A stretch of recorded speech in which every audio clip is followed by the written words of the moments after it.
It's 10 o'clock, so if we can make a start, please. Members, if we can come to order, please. Councillor Clark. Excuse me. Thank you very much. We just need to make a start. Thank you. Just before we make a start, if I can just check if someone online can just confirm that they can hear us, please. Yes, you can. Excellent. Can I welcome you? Yeah, I can hear you fine, Bob. Thank you very much. Can I welcome you all to the Scrutiny for Corporate and Resources Committee? Just to run through the sort of housekeeping notes, the agenda pack with papers is available via ModGov and directly via the council website from the link that was sent out to all members.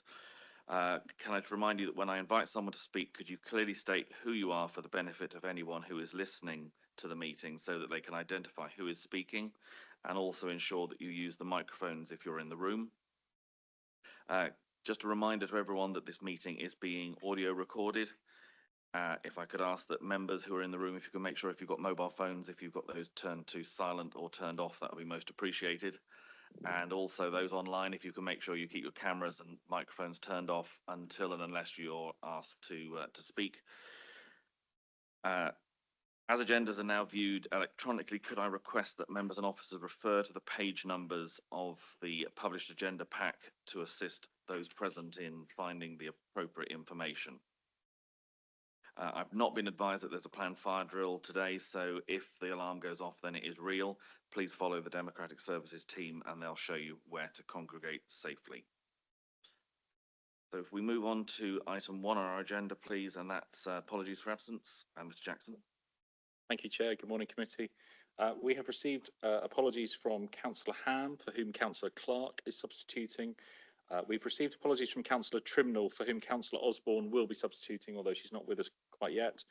We've also received apologies from Councillor Murphy and Councillor Rodriguez, and Councillor Cottle is online, Chair. Excellent. Thank you very much. If we move then on to item 2, which is declarations of interest, are there any declarations that members have over and above those that are already recorded relating to other local authorities that they sit on? I'm not seeing any, so thank you very much. Item 3 is public question time. I've not been advised we've had any public questions. Is that still the case? Excellent. Thank you. Item 4 then takes on to the forward plan to consider the items on our Corporate and Resources Committee, the executive. Mr. Jackson, do you want to comment on those, please? Thank you, Chair. Members will have links to both the Corporate and Resources Forward Plan and also the Executive Forward Plan within their packs. Members will see that the next committee meeting date is the 24th of July. There are already a few items scheduled for that meeting, some of which I think can be described as quite meaty. But obviously, if there was another item that members wanted to add in, then we can consider that. I suppose the only thing currently, missing from the forward plan, Chair, is sort of the regularity of the budget monitoring updates, but maybe that will come out as part of the finance item, which is next. Happy to take any questions, Chair. Any comments or questions from members, please? I'm not seeing any in the room and none online, so thank you very much. As you say, I think we have a fairly full agenda moving forward. Item 5 is the Provisional Revenue Outturn and Emerging Issues document from Finance. And I think, Mr. Vaughan, you're introducing this one, please. Yeah, good morning, everyone. Just cover off a couple of things. First of all, sorry for the lateness of the report. We are up against it in terms of producing the figures. And I'll also correct one of the figures in the report. On page 5 of the report, paragraph 6, it mentions a figure of 19.3 million. That should be 16.3 million as set out in the 2 tables above. So not quite sure how that typo got through. Apologies for that. Just in terms of budget monitoring, as we just talked about the forward plan, we have struggled to get this committee and the executive committee timetable dovetailed together. Ideally, Scrutiny should see the budget monitoring report before the executive. that won't work all the way through the year because of the timings of the committees. We will bring the latest, most up-to-date report to each of the committees. So sometimes you will be doing pre-scrutiny and sometimes it will be post-scrutiny. So we'll look to get the most up-to-date information to you. But we are doing monthly budget monitoring reports throughout the year still. And the quarterly reports, so end of July, end of September, end of December, will be the more fuller reports that will not only cover revenue, they will also cover the housing revenue account, capital, treasury management, reserves, etc. So there'll be the more full report that comes on a quarterly basis. If I just move on to sort of the context of this report and the context of just where we are then in terms of completing the first year's outturn for the new council. Speaking to our external auditors, Grant Thornton, indeed they're doing a national piece on learning from new unitaries that they will be publishing in the next month or so.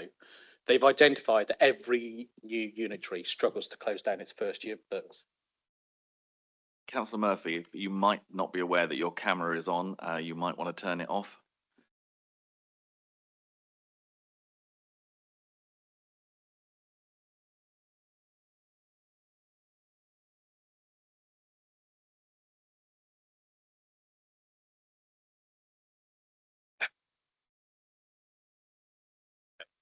So in terms of closing down the accounts for the first year, yeah, it's recognised that every council's up against it, as it were, and that will come out in the Grant Thornton national piece. And indeed, myself and Nicola were speaking to our colleagues in Cumbria last Thursday and Friday at an event, and they're on a similar timetable to us. They're looking to produce their draft sets of accounts for September, and hopefully then get them audited October and reported back to the audit committee sort of December, January time. So we're in good company. Also in terms of that context, just remember in terms of the staffing structures for finance in particular, myself and Nicola were appointed for the 1st of April, but our heads of service weren't appointed until November. And then below that, we have not done a reorganisation of staffing. So we do have people that worked for the predecessor councils that are doing temporary roles across the piece. That obviously has quite an impact. We have put in a new finance system, and you've had reports on that new system come in on time and under budget, which, bearing in mind some of the issues we've seen in some other councils, is obviously good news. But actually closing down your first sets of accounts on a new system is more difficult because it's the first time we've done one or two of these things. In terms of context as well, we inherited the position of outstanding accounts from prior years going back to 2020-21. The audit committee in particular has had quite a heavy workload this year, and you'll see in that report from audit committee that comes to next council meeting. We've actually done 10 sets of accounts this year, so 10 years worth of sets of accounts all in one go. We have caught up. We have one outstanding account now, the 22-23 South Somerset accounts. We are expecting them to be completed by the end of August at the latest. That's a very good position to be in. So speaking to our colleagues both in Dorset and Wiltshire, they are at least 2 years behind, and I think one of them is 3 years behind with outstanding accounts not signed off. As a new council, that's a real financial risk in terms of you don't understand your opening balances, and if there's an error in those accounts, it can radically change your reserves position. That's why we've put so much effort into getting that piece of work done over the last year. It's de-risking it for the new council. If I then move on to the 23-24, so the last financial year, in the report on page 4, you will see we've included the trends, the monthly trends, both in a table and also in graphical format, showing between month 3 and month 10 how the variances across the council has worked. We're not the returning officer, are we? The very first full report we did month 3 identified £28.6 million overspend, forecast overspend for the year. We put in place a range of actions and control boards as listed in important paragraph 4 there to try and bring spending under control. And I think the graph perhaps illustrates this. So actually adults and children still continue to increase their overspend, but the rest of the council on the green line significantly reduced the position, bringing the position down for month 10 to £16.3 million. On a net budget of about £600 million, that's about 3%. So where are we? What's the updates from the month 10?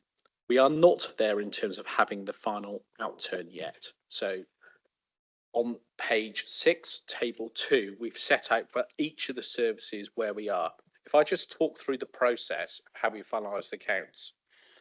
So for individual services, we close down the accounts for that service, the revenue accounts for that service. So if I take adults, we're in through the adults budget now, close down all the accounts related to that. Not only do we have to do that for the revenue accounts, we also have to do that with the dedicated schools grant, the HRA and capital. We've done the service revenue accounts, apart from a couple of bits which I'll highlight. The HRA is in the process of being done, schools have been done, capital is nearly done. So we're getting there. Once we've done that, we then go through the technical areas. So things like capital financing. Clearly what you spend in your capital programme has an impact on the revenue budget. What you charge into your HRA for the support services also affects your general fund revenue budget. So the next stage over the next couple of weeks is just to check all of those things are where we expect them to be. Any significant variances are reviewed. We actually understand them. If we saw a massive swing that we can't explain, that's obviously quite a big risk being a new council on a new finance system. So we want to do that sense check across the piece. We can then get to our final outturn figure, which is the one we're all concerned about. What does the bottom line look like compared to what we were forecasting? We're all very aware of our reserves position. Our general reserves at £49.8 million and our risk-based minimum level of reserves at £30 million. I don't think, I think we're going to be the right side of the £30 million at this stage from what I know. Once we finalise that, and we'll report that to the executive, we then will produce our statement of accounts, which is the technical document that gets published, and then external auditors come in and review that. So there's quite a lot of steps to get through before the figures are finalised. So what you've got on table 2 in front of you is the very latest position where we are. Now, some of these figures are more firm than others. So I'll just go through each of the major services. So for adults during the year, the last forecast was £14.9 million. You'll see that's come in at £16.4 million. So an actual worsening position by 1.5. There are some big figures within that. So the pooled budget with the ICB on intermediate care was overspent by £5.5 million. The pooled equipment budget and wheelchair budget by 1.6, partly offset by a treasury management windfall, once-off windfall associated with our work with the ICB at £3 million. We also found a grant that we thought we would receive had actually been built into the social care grants budget already, so double counting on one of those grant budgets. And there's a use of £1.7 million from the public health budget. So the bottom line coming in at that £16.4 million. Children's and family actually has gone the right way compared to month 10. Still at a forecast overspend of £12.4 million, but an improved position compared to the month 10 position of £14.9 million, so an improvement of £2.5 million. Both adults and children's I'll flag up as we come on to the emerging issues, because some of those issues continue into the new financial year. Community services budget, actually this is good news. This is one of the areas, this and climate and place, are one of the more difficult areas, as this is where we've brought in the district and the county budgets all into one. So there's a lot of activity of working through all these, which is why we haven't managed to finalise all the figures on these yet. But you'll see there on community services, month 10, we were saying would underspend by £0.7 million. That's significantly improved to between £3 and £5 million. So that's a really good news story of the cost control measures and things that have been put in place there. I think that's, you might say, why is that such a big variance for what people are forecasting? One of the exercises we will be doing is going through all of the budgets, identifying significant variances. There's quite a lot of learning. We've got new managers. We have brought together budgets from all 5 councils, and particularly in communities in climate and place. Some of those budgets were all in slightly different places, particularly between the districts. So actually getting all that ironed out now is quite a key task. Climate and place, again, this is a good news budget. We were forecasting an underspend in month 10 of £7.3 million, a large chunk in that being from the CDS gain share, but you'll see that figures increase between 10 and £15 million. There's particular issues around this budget in reconciling the fleet budget, which is taking us a lot more time and effort than we expected. So there's still some work on that one. I would expect the community services budget to be finalised this week, and the climate in place very early next week, the final reconciliations. Strategy and workforce actually pretty much in line, an improvement of £0.1 million from the month 10 forecast, but £0.4 million favourable overall. And similar on resources and corporate services, again, 100,000 improvement from the month 10 to £2.5 million favourable. And you'll see public health, £0.1 million favourable. There are, like I said, quite a lot of non-service stuff still to go through. On paragraph 7 of the report, on page 7, you'll see the dedicated schools grant. Again, good news, and it's not so bad as what we thought it would be, rather than it's really good news that you've broke even on the year. We were forecasting that the cumulative deficit would be £38.1 million. It's actually £2.2 million better, so at £35.9 million. There's been quite a lot of work around how we've managed that deficit, with the deficit management plan being submitted to SITVA, who are doing some external reviews on that, and some of the controls we put in place. That's hit the headlines nationally in the last couple of days about, you would have seen from the LGA and others, around the shortfall on SEND funding. That's really shown in that budget. It's a national issue. The however bit is, it's a very real issue for this council. At the end of the 25-26 financial year, so on the 1st of April 2026, the balance on that account is due to be offset against our reserves. So our reserves will be reduced by the amount that's in there. That's a real threat to us. I think personally the statutory override will be extended, because I think you'll see a significant number of upper tier authorities issuing a section 114 if that came to fruition. But it's a real, I can only keep saying it enough, and I think actually in terms of this committee's forward plan, it might be an area you want to have a look at some stage, now that we've got the outturn figures, to be assured that the various arrangements are in place around that, because it is a significant risk. Both the HRA and capital programme are still being finalised as set out in paragraph 8. If I then move on to 24-25, we've done that high-level overview of what we think the position looks like based on some of the emerging issues, and tried to pull those out in terms of highlighting the key ones to you. So in terms of, and I've lost the paragraph numbers, page 8, paragraph 14, we've identified 3 key ones that I would just highlight to committee, just in terms of the size of them and their impact. So within adults, potential overspend of £3.2 million. So despite the significant additional funding going into adults, we are still seeing those cost pressures. £2 million plus through the intermediate care model, and £1.2 million in relation to the community equipment and wheelchair service pooled budget with the ICB. Looked after children, potentially £3.9 million overspend. We are seeing the numbers in that area have increased of the more expensive looked after children.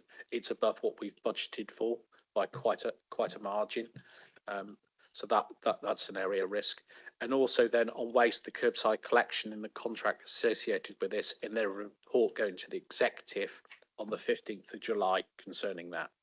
So those three areas are significant concerns that I think we need to be worried about. In terms of the 24-25 budget, it's really important that two things happen. One, that everybody delivers on the savings they said they would do. And two, they don't overspend on the budgets. Our room for manoeuvre is becoming increasingly tight in terms of our levels of reserves. So when I see those three big ones there that are sort of 10 million-ish plus, the alarm bells are starting to ring. In the report, then in Appendix 1 on page 10 to 14, gives a bit more detail and highlights one or two other the minor issues that we're flagging up at this stage. But I think it's those three key ones that were starting to worry me. I hope that's a helpful introduction to sort of highlight the position we're in, but very happy to take any questions. Thank you. I'll come to members just a moment. A couple of comments, if I might. I mean, obviously, we're grateful that we've got the report that's come to us today. For members to have the ability to scrutinise, we obviously need those reports as early as possible with the detail. And it's been very helpful to have the detail from you today to flesh out some of the report. I think all of us understand the pressures that the team are under, but we also know that we're in a position where we really need good quality data for both scrutiny and for the executive to make recommendations and decisions. So if we can just continue to press on that, and as you said quite rightly at the end there, we know that we're in a tight position in terms of looking at the oncoming year. You've mentioned the two large ones. Looking at the other report sections through the report, there are a few million starting to clock up. We got was it 1.5, another 500,000 somewhere else, another 500,000. These things are pushing us very tight, and again, I think we need to have those details as early as possible to have the ability to deal with that. And just wanted to get your feeling as to, do you believe that all of the sections of the council understand the financial position that we are in as a council, and therefore the rigor at which they need to be looking at the cost savings? Because if we don't deal with those, we know what the consequences are, and that's somewhere where none of us want to be. So just want to get that feeling as to, we've seen the close down of last year's figures. Two main areas of overspend are still struggling, and we've seen that move into this year as well. So how do we rectify that and actually address that before we hit a position where we can't come back from? It's a really good question, and I think to heart of some of the challenges we face in terms of if I describe it as our processes. First of all, we do monthly budget monitoring to scrutiny into the executive. I am struggling to find another council that does this. Most only do it quarterly. So we're quite different in that respect. I think that's a positive thing, by the way. I think given our financial position, I think if you're getting reports that are 4 months out of date, I'm not sure that's very helpful. So I think our process around that type of thing is good. I think we have got a lot of managers that are new to services that pick them up. That's not surprising, going through your reorganisation and getting familiar with things. We have done some stuff on training. I think there's more we could do to help people get there and get better. I think, when we're seeing some of the variances, some of the budgets, I think that we can go through that in detail with them so we can learn and help forecast and predict things better and more accurately. But you come back to the main thing of actually your two biggest budgets in the council that account for the biggest share of our spend, that are demand led, are the two that are again forecasting overspends, despite both receiving significant increases in funding. We are, I was going to say, different to other councils. So the pressures in children's, I think we're seeing that across most of my colleagues in the upper tier councils. they are the budgets that come under pressure at the moment. Number of looked after children, the costs of that, because the market is broken on that. There's a lot of people making big profits out of that, which doesn't kind of feel right as a public servant, as it were. School transport's another area that is coming under pressure. The one that we are a bit more of an outlier on is adults. We understand when we set this year's budget, there was a catch up and we put in the resources to do that. Somerset was traditionally quite low payers, and there's a bit of catch up there. But I think this going forward and the forecast we got of potential overspend coming forward is a real worry, given that. And we are unique. I know, for instance, Dorset have come in underspent on that in the previous year. So they're not a million miles away. So I think they're the areas that, again, I think we're going to need to really focus on. And I think this committee might need more assurance around those, that everything that is being put in place has been put in place, as it were, and actually working. I think what I would say is, when I look at the processes, I think we've got all the processes in place. It's the so what question. What difference is it making? Thank you. I've got a number of members who've indicated, so in turn I'll come to Councillors Sieve, Hobhouse, Clark, Lovell and Osborne, and I'm going to come to Councillor Leyshon first. Thank you, Chair. I just wanted to make the point that I'm always really interested in graphs as part of understanding trends. So those of us who were previously county councillors will remember, I'm sure, that Q1 quite often can look worse than the subsequent quarters. But we understand, I think all of us, as Somerset councillors, understand that the savings, and that is clearly shown on the graph on page 4, the savings come from other parts of the council. So my concern at the moment is what local government reorganisation has enabled in the way of savings in other parts of the council's services. And what that is, it's not a one-off situation, because it will obviously be over a few years that we see the benefit of that. But my concern then is where it goes after those first 2 or 3 years of the unitary. And if pressures continue in adults, where there's absolute understanding that Somerset has previously been a low payer on fees, and that we have in this year's budget tried to play the appropriate catch up in our funding model. Where that goes in the future, how we compare with our neighbouring councils, where there is a higher percentage of self-funders and also a higher council tax, both base and rate, and what that means for us as we play out the next few years. So I think there is a great deal for the Scrutiny Committee to look at, and I'll be right with you. Thank you. Thank you. Councillor Siebe. Thank you. Just picking up the point made by Councillor Leyshon, the council's had a lot of criticism in public arenas, which is completely inappropriate with respect to not having achieved the benefits of LGR, and scepticism over the present further reorganisations that are taking place.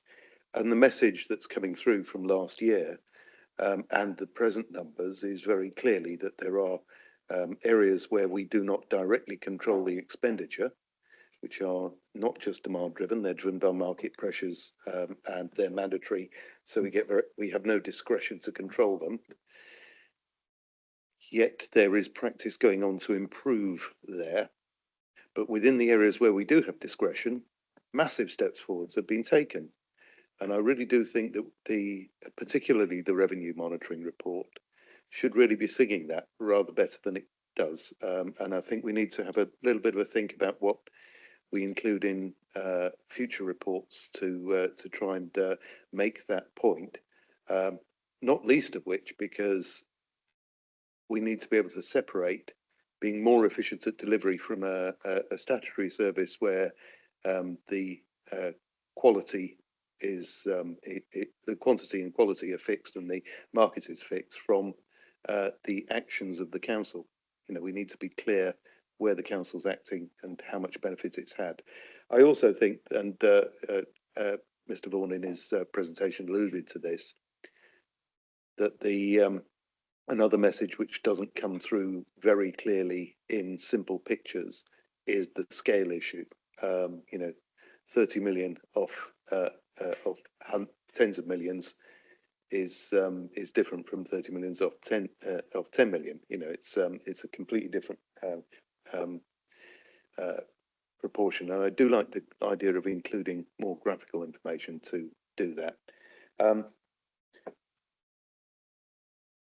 The final thing is, I think we should just, as a presentational and transparency matter, be clear to speak in, to not mix up calendar months, accounting periods, and year-end periods, when actually the public don't understand things that way. And if we're reporting an end of year 23-24, let's call the column end of year variance 23-24, so that people can understand the table simply.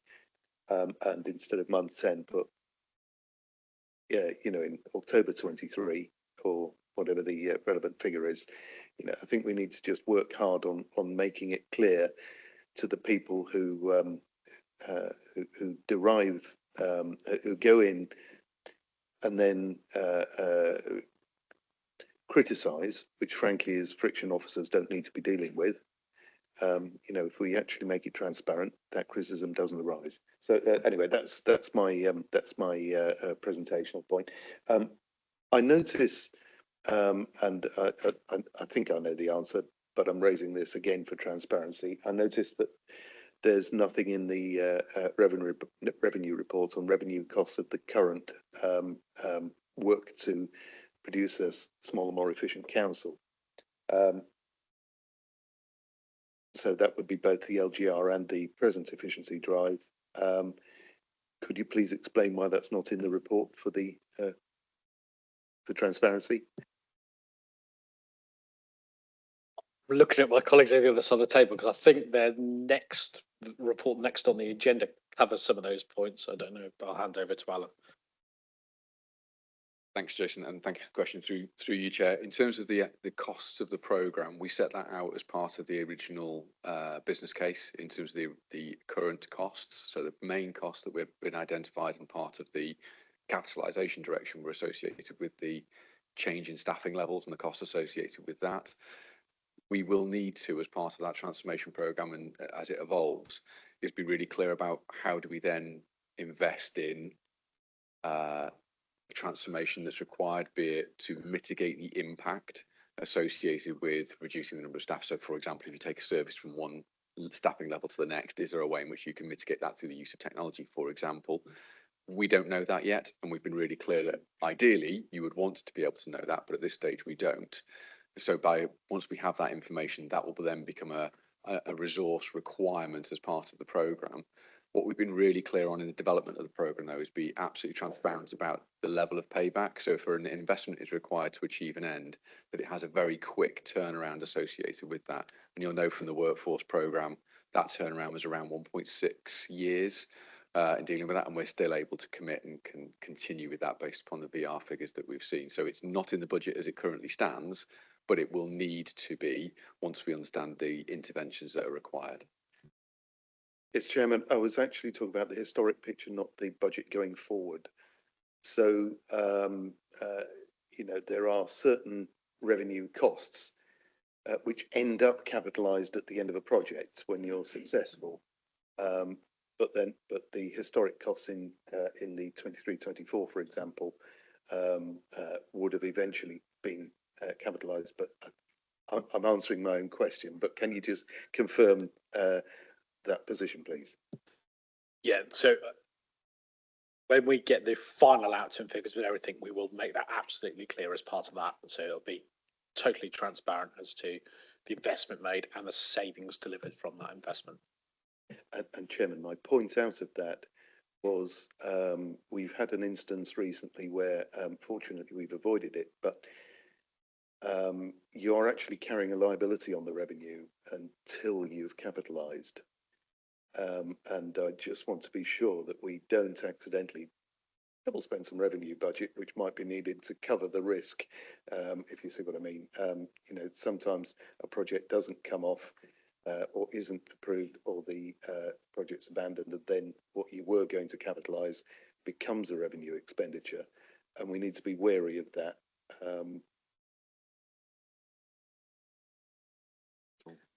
Yes, absolutely. There's one project I've got in the back of my head that I'm sure some other members might have in the back of their head, where we need to just make sure we're accounting for things correctly. And my colleague sat to my right, Nicola Hicks, that's her task for Friday, to review all the capital stuff and make sure we've accounted for everything correctly, and there isn't anything that should be charged to revenue that we've charged to capital, and vice versa. Thank you very much. Councillor Holbath. Thank you very much indeed. I'm sorry, I can't remember what happened to the waste budget at the budget, because what I'm picking up from these figures is that the waste budget saved itself between 10 and 15 million, and yet we have a at risk going forward due to the Suez position, a risk of overspend on that budget. Could you, I've got two more questions, Mr. Chairman, could you just elucidate on those facts, please? Come on. So we haven't got the full detail in front of this report of the breakdown of that variance within the climate and place budget. It's a combination of factors, not just waste budgets, but there's other budgets within there as well. So we'll bring that to you when we refine the figures over the next couple of weeks. We'll give that full breakdown. There is a pressure, hence the report going to, I'm looking at Dixie across the room here, to the executive in 15th of July, talking about the curbside collection and the contracts and associated with that, where there are cost pressures. Could you answer the question about the budget? Was it lowered going forward? Nikki's got it for you. I think, do you mean when the contract was first awarded, the budget would have been adjusted?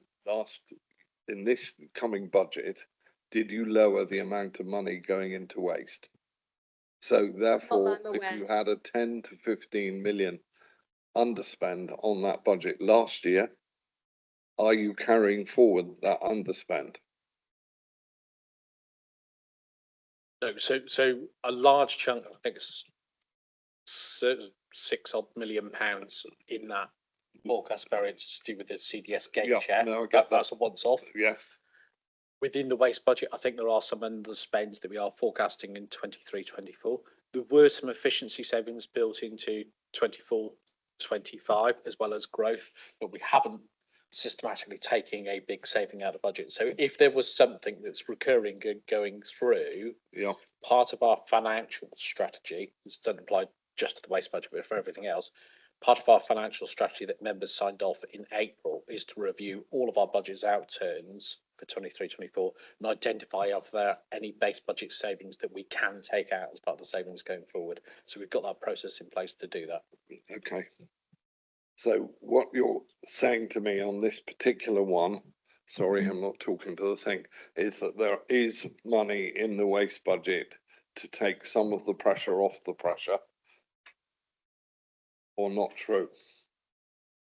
We believe the budget we set for 24-25 takes account of the very latest information, so we wouldn't expect significant savings to come out of that. In fact, the report coming to members in July will be a cost pressure as a result of the contract. Okay. Right.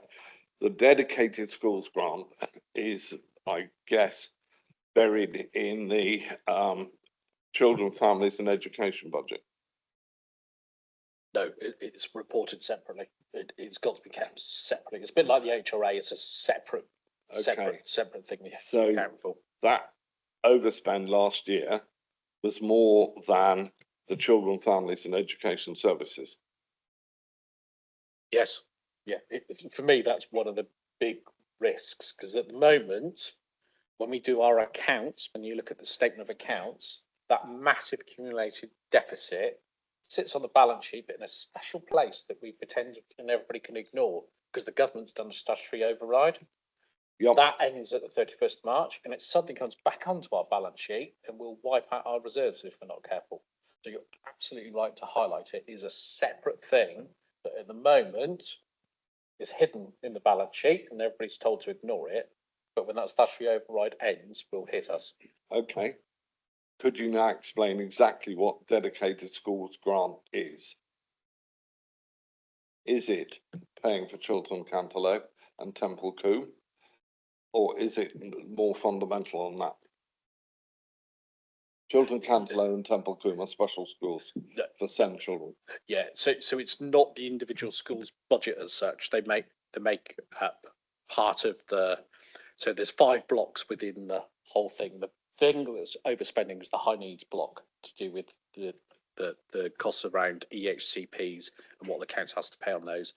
There was some really good member training and some slides on this, which I'll happily circulate round because it does actually break that down into. It's not a 2-minute answer to your question, to be quite truthful. It's a bit more involved than that. So I'm happy to send those slides around because they do help to set that out and explain how that's all accounted for. Thank you for that. Would it be possible to bring that to this committee in the near future so that we got better understanding?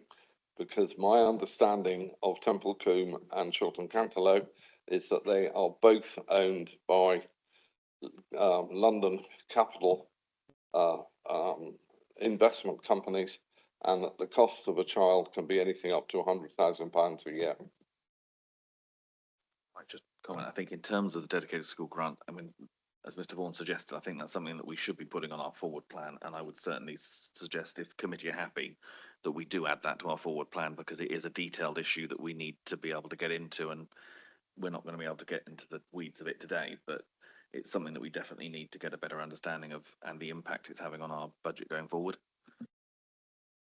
My last question, at the pre-budget meeting of this committee, I asked a question about the cost of the LCNs, and I was given a figure of £300,000 to £350,000.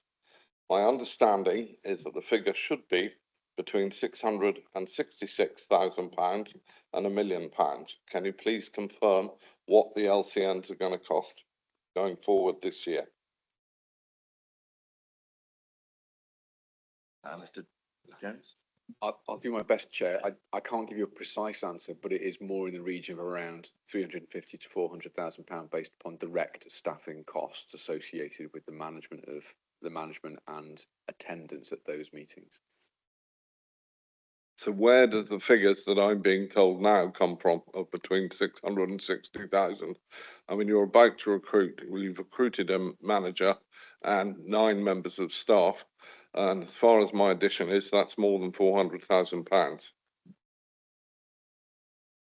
I'll have to take that away, Chair, and provide a detailed response. But of course, they do hold those staff do hold additional duties as well as the LCN leadership. So in terms of direct costs, but we can cover that in more detail at the next meeting if that's helpful. I think certainly that would be useful to get, because certainly I've heard a similar figure of the 600,000 plus as the potential costs. But if we can get those details, and again, we will make sure this needs to come back to committee. Thank you, Councillor Hobhouse. We've got Councillor Clark. Thank you, Chairman.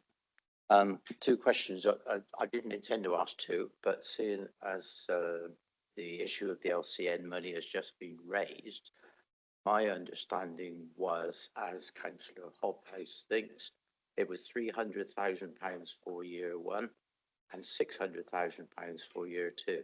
There was no debate. It was quite equivocal. That was what the money was going to be. The other question for Jason, please, Chairman. The adult and children's social care is the biggest single item on the budget that we will ever have and are currently experiencing problems with. We're seeing the overspend is going up, and Jason's term was it's profit and unseemly profit for somebody. Now, I understand that some NHS car parks attached to hospitals, the money from that goes to various places, one of which is an American venture capital company. Profit and unseemly comes to mind again. Is it possible for us to be given a figure how much money of the children and adult social care goes out of the county? But more importantly, And I think, again, Councillor Holthouse touched on it, how much goes out of the country? Because I think this is quite worrying. People are making a profit out of our problems. Thank you, Chair. Mr. Vaughan. I think the simple answer is no, in terms of we haven't got that information. I think in terms of the area, it's around children's, we're seeing some real profiteering, if I call it that, where we do have the figure how many the cost of children's that are placed outside of Somerset. We do know that, so we can give that information to you as part of the breakdown. We do have that detail. Quite which companies own that, how that flows through is more difficult, because some of these companies set up quite complex structures that is quite hard to understand quite who owns what. The Monopolies and Mergers Commission did announce last year that they were going to do some work around this and the children's market, the children's sort of placements market. I haven't seen anything come of that yet, but that's where we have seen, there has been some authorities bidding against each other to place a child on a Friday afternoon.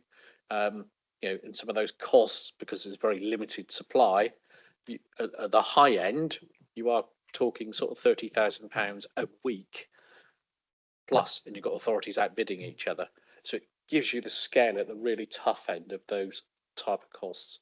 It is a real concern, that which is why actually the council's done the Homes and the Horizons project and tried to create sort of placements within Somerset itself. And I think the council's been sort of won awards for that, and I think that is a really interesting project and how we're trying to break the market, but it is a very strong market at the moment. Thank you. I think also it's something that we'll flag up to our colleagues in children's scrutiny, that I'm sure that Councillor Redmond will be interested in taking that forward as well. I've got Councillor Lovell.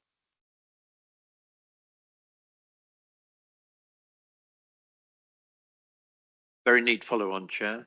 I'm looking at because I am on children's scrutiny, and within that I am on a working party looking at children look after. So I'm looking at 3.9. I don't need to go into a huge amount of detail, but initiatives are on the go, and high on that list are the fostering promotion and Homes and Horizons, plus another thing which I won't mention, won't go into detail on. I suppose my question is, is this figure showing something else that we haven't thought of, to which what I've just said aren't the solutions? Thank you. Cool. I think I'm looking for it. Page 11, under the residential numbers, I think this is what's driving the potential overspend here. You'll see that we budgeted at 73, and the actual number at the end of May was 94, so that's quite a big increase. That's what's pushing the costs up on the forecast. So children's scrutiny, I know, get more detailed reports on this on a regular basis. I think it's the physical numbers that are high cost, and as you said, actually what you want to do is them not to be placed in these places at all. Fostering is a lot better, both for the child and actually a lot cheaper for the council as well. So actually the number of foster carers, the number of children's in that area needs to improve. That is something, if you look at the trend, that went the wrong way last year, and hence we picked up the additional cost. That has improved, and there's been quite a lot of work done to it. But actually, it's one of those key things I think scrutiny needs to monitor is your number of foster carers actually saves you a lot more on placement costs at the other end. So actually, if you get your foster carers going up, it normally saves you on the placement costs. But I know children's scrutiny are very aware of that, and I know the director in particular monitors this on quite a detailed basis. Thank you. Councillor Osborne.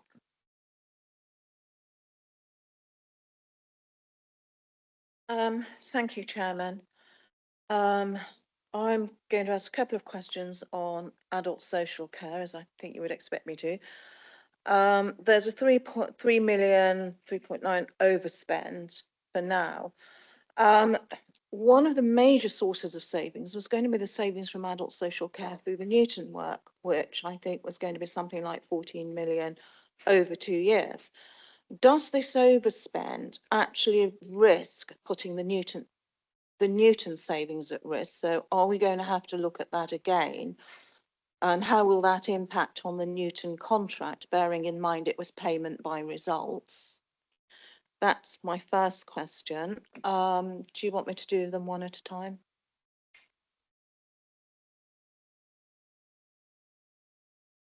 So just on that, yeah, in terms of the numbers, so on page 10, we're flagging up a potential overspend of 3.2 million. In terms of the Newton, the savings that we built in for My Life, My Future were £10 million. That was £5 million built in for 23-24, and a further £5 million for 24-25. You referred to 14. That's what they were saying their stretch target. I was going to say that was the stretch target, and at the time, the impression we got, maybe from a previous lead member, was that they were looking to achieve the stretch target. You got the impression that that was very much the aspiration to achieve that target, and it's just basically, and it may be something that needs to come back to adult scrutiny, and I know Jill's on the call, that we perhaps pick up with an update of what exactly Newton is delivering, what the implications of an overspend are, and also say that contract was a payment by results, from my understanding of it. So there may be implications of what the final cost of that contract works out at, hopefully not negative. The other risk you've pointed out is private clients running out of money in nursing homes far quickly because of increased fees.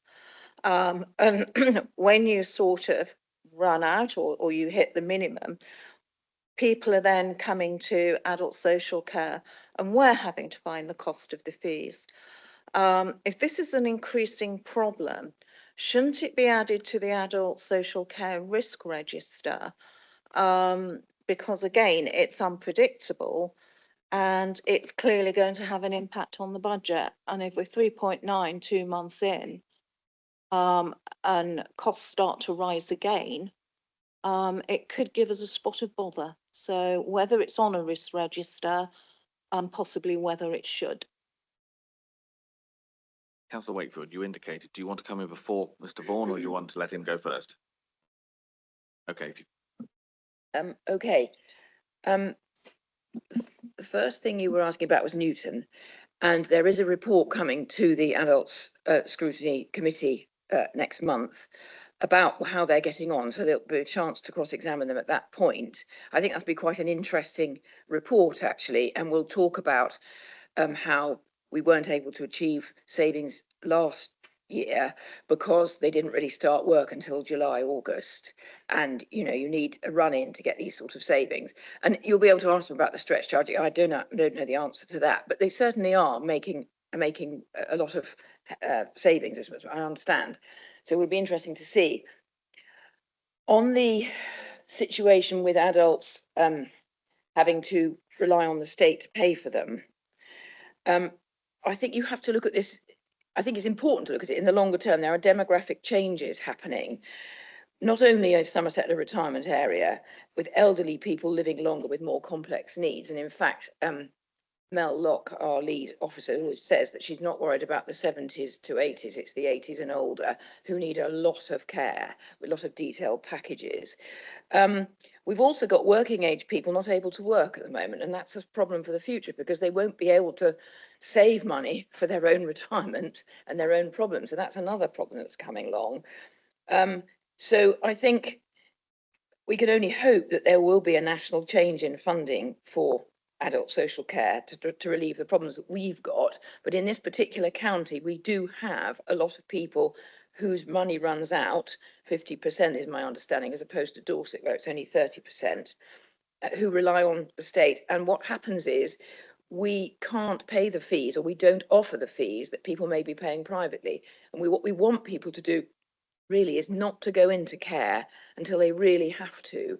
And I've come across instances since I've been doing this work where people have said, oh, well, I think my relative can't really cope, they should go into a care home now. Well, if you do that, you're going to run out of money sooner. And I know that's, you know, a difficult point to accept, but it is one of the problems we are seeing. So I think we are keeping we are able to get, and I think it says it in this report in the adult section, we are able to get people into care homes at our rates at the moment, because there are some vacancies, and that's a good thing for Somerset. Whether that will continue, I don't know. And we are not prey in Somerset to a large overarching couple of companies that take up all the space and then rather rule the market. But that doesn't happen. There's a lot of independent providers in Somerset, and we're able to work with them successfully. So it's not great, but I think the figures in this report really refer to last year, don't they? I mean, we're still trying to finalise last year's budget. So the overspends and those two that are mentioned, the 3.2 million, that is the negotiation we're having with the ICB on two matters. And so the NHS and us are having a bit of a set to sort this out. And I can assure you that we are making a robust case on behalf of Somerset Council. Thank you. Mr. Vaughan, did you want to add anything? I'm not sure there's a lot to add. Councillor Osborne. Maybe Councillor Wakefield ought to sort of step into your shoes while she's at it. Thank you for that. I welcome a report coming to adult scrutiny regarding an update on Newton and Newton, not mutiny. That's possibly what committees are allowed to do rather than the rest of us. So thank you for that, Sarah, and hopefully that will clarify, you know, what money is coming in, what's going out, and how it all sort of clicks together with a bit more clarity. I'm glad you mentioned the pooled budgets with the ICB, because the way that all the parties are talking is that they're looking at putting more money into the NHS, not necessarily local government. So it's really important that we ensure that we make sure that the ICB is paying its full share, because it's going to hold the money. We are not. So I welcome the fact that you are having very robust discussions. Perhaps that's something you may want to sort of bring into scrutiny as well, because as the population gets older, we are going to need more equipment to keep people at home, and we are going to need more wheelchairs, and some of those are getting increasingly sophisticated as well. And also as well, in terms of people running out of funding, that may be something that needs to come to adult social care. But it sounds like you're pretty well on the case, Sarah. A couple of questions. One is that in some directorates, you're talking about holding posts open as vacancies, and therefore, if you don't fill those posts, that generates saving. But as we're restructuring, are those vacant posts going to be ones that are going to be deleted, so they then become a permanent saving? Or are we going to be retaining some of those? That's my next to last question. My last one is on Homes and Horizons and the delays, because my understanding was the reason for the Homes and Horizon programme was so we were less dependent on unregistered external providers, which are the ones that are the most costly, and also the ones that it is probably more challenge for us to oversee. I note that in your comment on that, there has been 3 reviews into whether they're value for money. Why did you need to get 3 independent reviews? And isn't that an example of perhaps overuse of consultants? To your first question, in terms of vacancies and holding them, yes, if we don't require that post, that will be deleted from the establishment going forward. Obviously, it depends where that post is. So if I use the example of a social worker, then the answer would be no, we would try and recruit to that. But if they're a post that we can take out the structure going forward, we will do that, and that'll be harvesting the savings that we'll look to do. That's the first thing we're looking at, is removing the vacant posts. In terms of the Homes to Horizons, I was just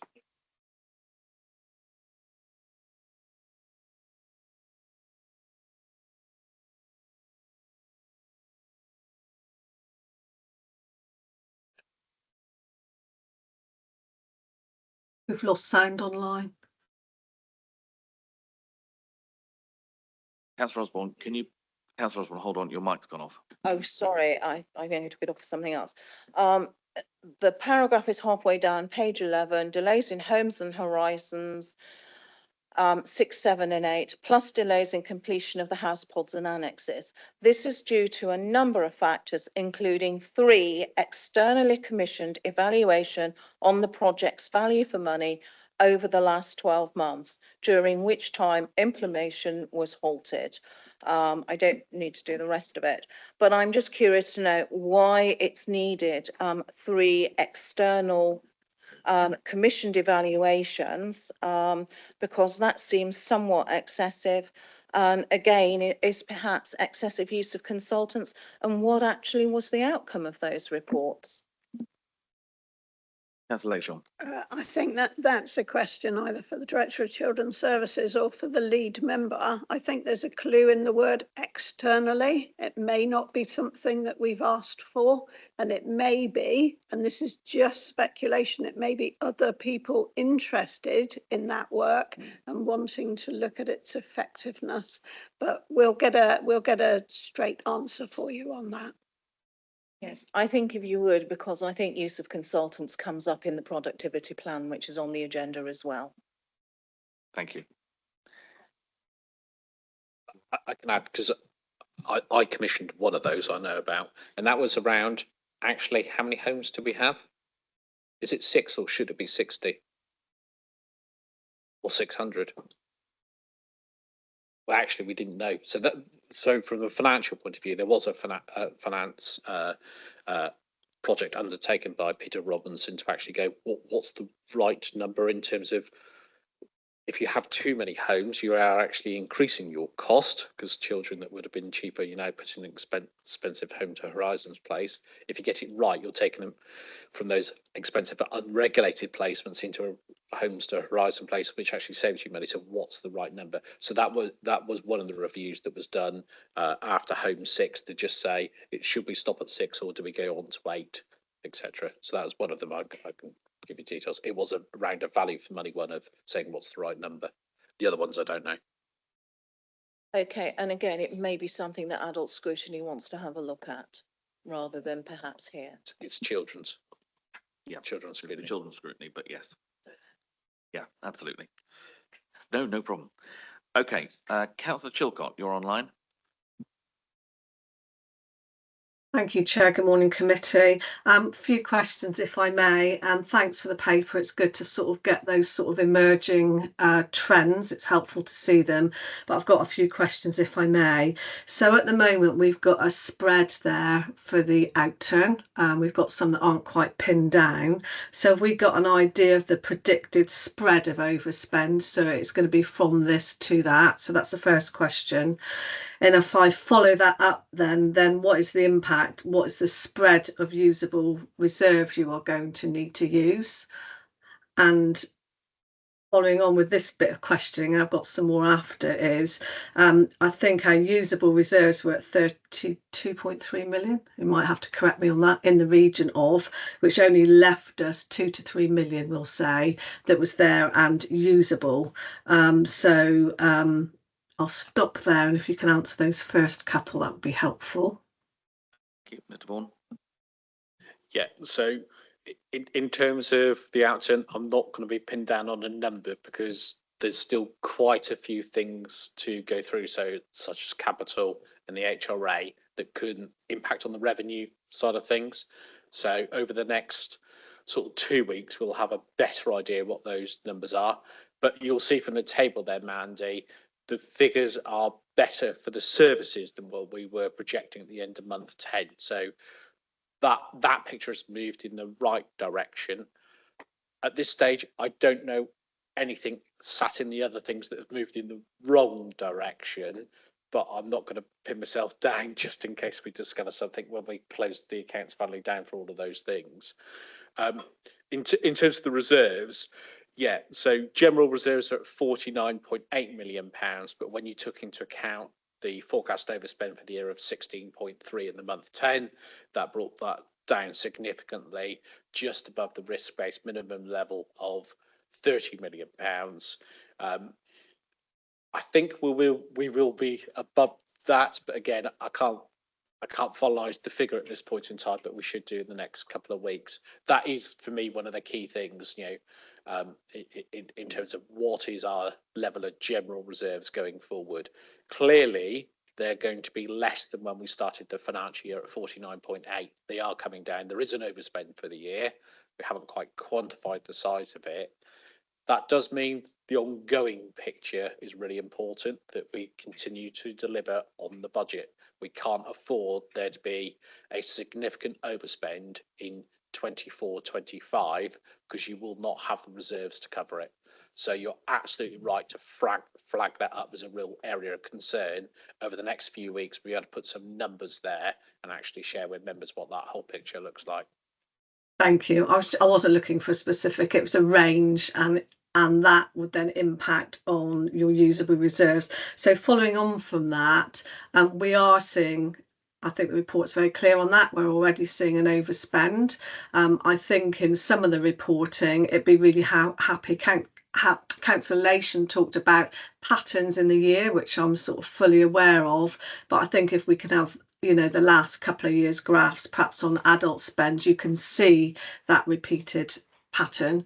I think from memory it tends to go up and up and up over several months actually, and tail down towards the end of the year when there's less time that you're budgeting for. But you did quote a figure that you would be concerned if we saw something in the realms of 10 million overspend, and I was just wondering, my next question is, why 10 million? What was that figure you sort of quoted, and why? Why was partly as a round figure rather than a 9 million, but it's around that level of reserves. That's what's driving it. If you think we started the year with just under £50 million, the 23-24 financial year, in general reserves, we know there is a overspend in 23-24 that will reduce that down. Our bottom line is that £30 million risk-based minimum level of reserves. If you go below that, you'd need to take further actions to restore them. And I'm struggling to come up with a list of what those further actions would be, apart from more radical freezing of posts, more radical cuts to surfaces over and above what we're doing now, which I think when you look at our control framework that we've put in place with the various spend boards and control panels, etc., it's quite hard to see what further actions we could take. So our room for manoeuvre is getting really tight, which is where I quoted that £10 million figure. If we're seeing a number the wrong side of £10 million, I think you're starting to go, we're on a downward slope here that is quite hard to get out of. So that moves perfectly to my next question, as if it was planned. Bear with us, Councillor Shawcott. I've also got Ms Hicks wants to come in on that point as well. Apologies, I can't see that from here. Thank you, Chair. I just wanted to add, we have seen this financial year the positive impact that spend boards have had. What I'd further add to that is the challenge the spend boards are now having around pushing back on the services coming forward on stuff is where now they're saying unless there's a fundamental change in members' approach to the services they want to offer, they still have to put through some of that spend. Take libraries, for example. We challenge some of the new facilities that are being added there in terms of digital enablement. And what we get back is, well, it's a statutory service, we have to provide it. But I think we have to challenge now some of the service that we do provide in order if we do want to look at driving out some of those further savings. Thank you. Councillor Chilcott. Thank you. So just moving on from that, it's the so what question. We have heard that not all adults have overspent in the country, but we are seeing already an overspend despite all these boards, etc., being in place. So what happens next if that increases the following month? And actually probably to Councillor Leishon, because politically they are controlling the budget.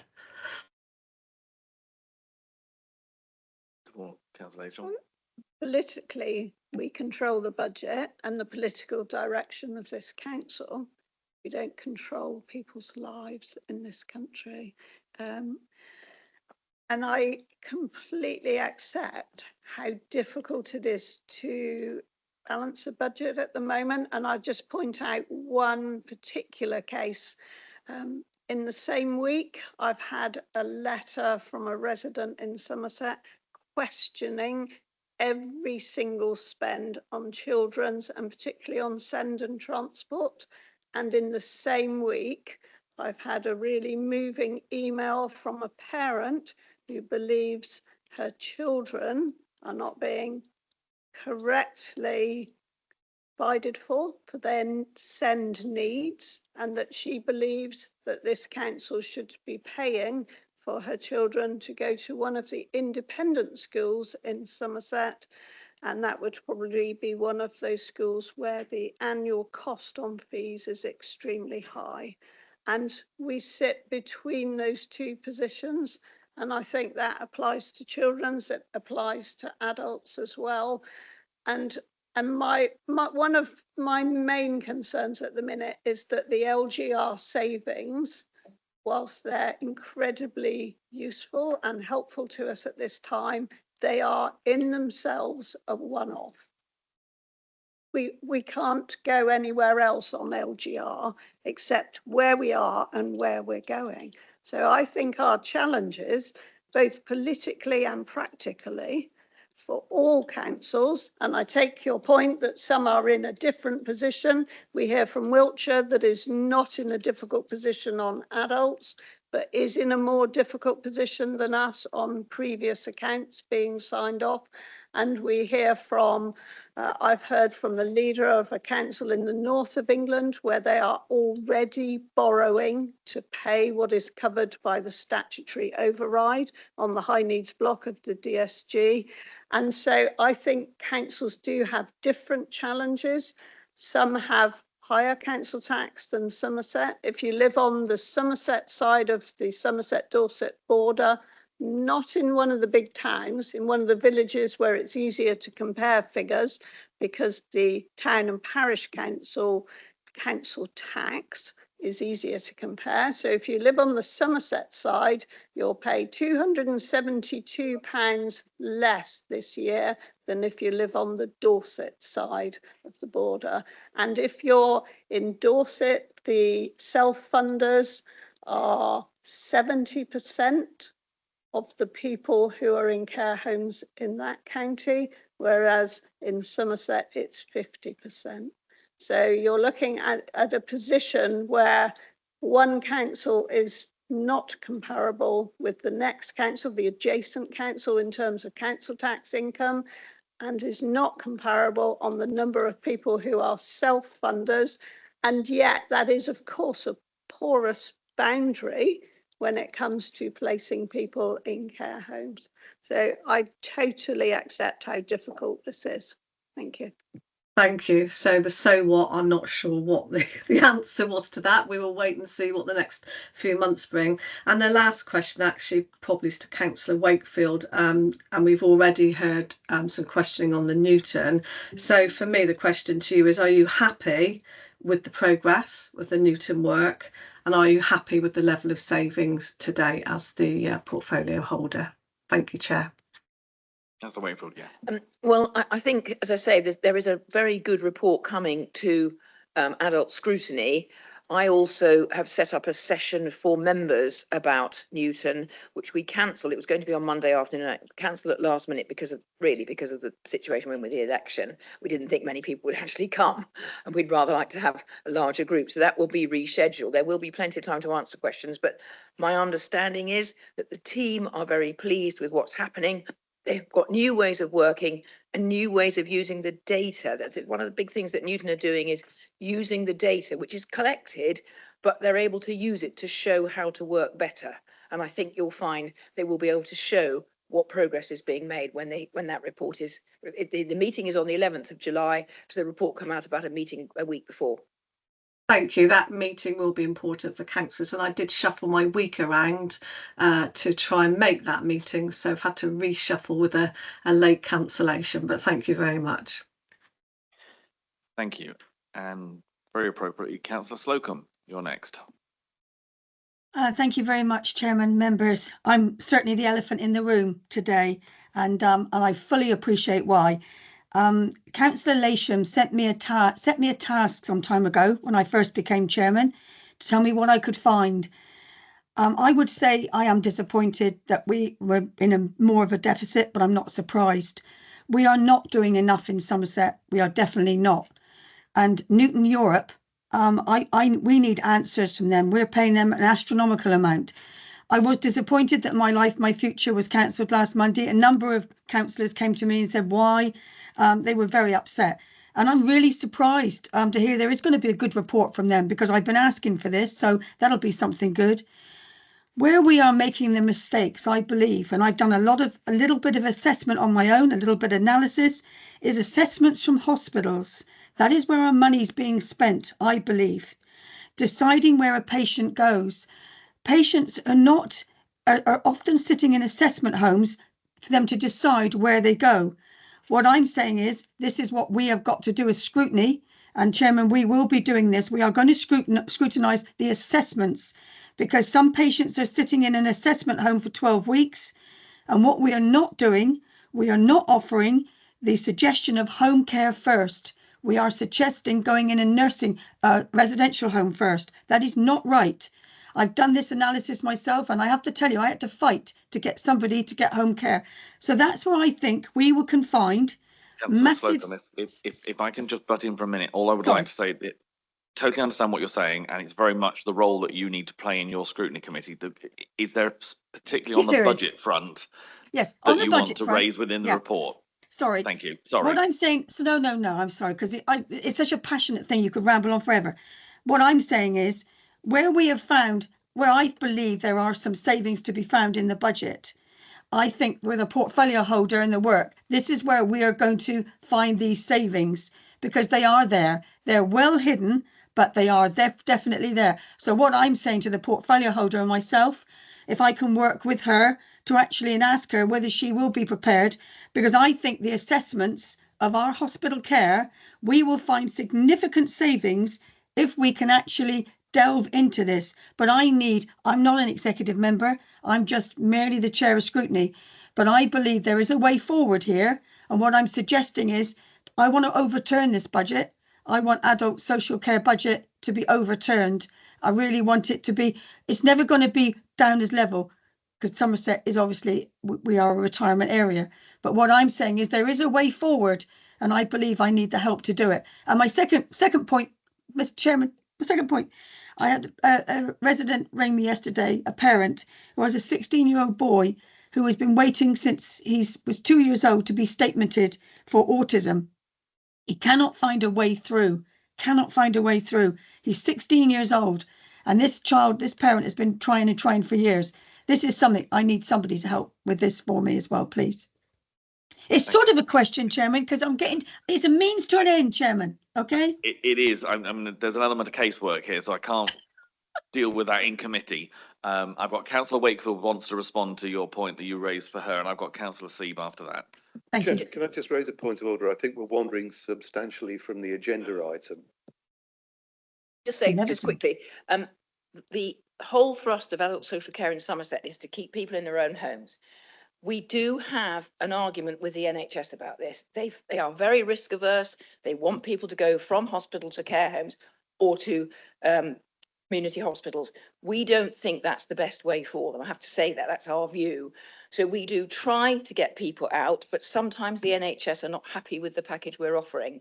Sometimes the care providers say, we can't find a home for this person, their needs are too complex. So I just want to reassure Councillor Slocum, we are not we're not rushing to put people into care homes. That is not the answer for most people, and it's not what they want.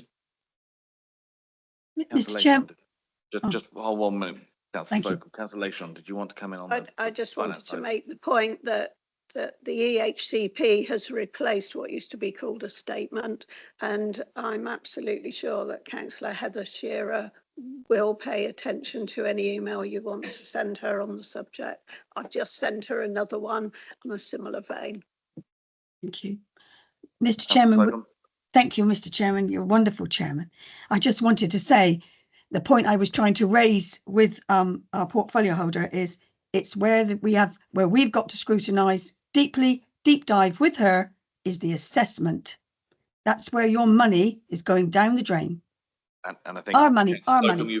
you've got your major point, and certainly I think that and you may or not have heard that from the microphone, but the portfolio holder is well up for that discussion. So I'm sure she will be in touch with you. I haven't got anyone else who's indicated to speak. So if we can, we'll draw this item to a close. I've gone on a little bit longer than was on the schedule for this because it is such a fundamental issue to everything that is going to happen across the council over the ensuing months and years. I think from the discussion we've had, I think it's clear that what we need to have is as much information to us and the executive as we can, as early as possible. Certainly the comments been made by a number of members that we need that information to reflect the costs and the savings that are being made, and also to do that in such a way that is clear, both in terms of the data and also the use of graphics that have started to come in more recently. I think if that can be expanded, that helps us to understand. I think I would like some clarity just from Mr. Vaughan, if you can, in terms of our next meeting. Do you believe that we will be in a position to have the closed down report of the end of year and also an up-to-date detailed report? Because obviously what we've had today has been a fairly more broad brush report, which you've then filled in some of the details. But I think it's important, as I say, for those information to be circulated to members in advance so they can dissect and then come and raise info. I think I've got an echo coming from somewhere. Okay. And then finally, I was just going to say, in terms of other items to come forward, we've got the discussion we need to look at the dedicated schools grant and also the LCN costs that need to be cleared. And obviously it'll be up to other committees to look into the Newton contract elsewhere. But if you could just clarify where we will be in a month's time in terms of the reports that members can expect to be seeing in this committee. Precise date of the next committee, so I'm looking at Jamie to July. So we should have the draft outturn figures there, so I'd hope we'll be able to bring you a more detailed and up-to-date position on that. We won't have the first quarter's budget monitoring report at that stage.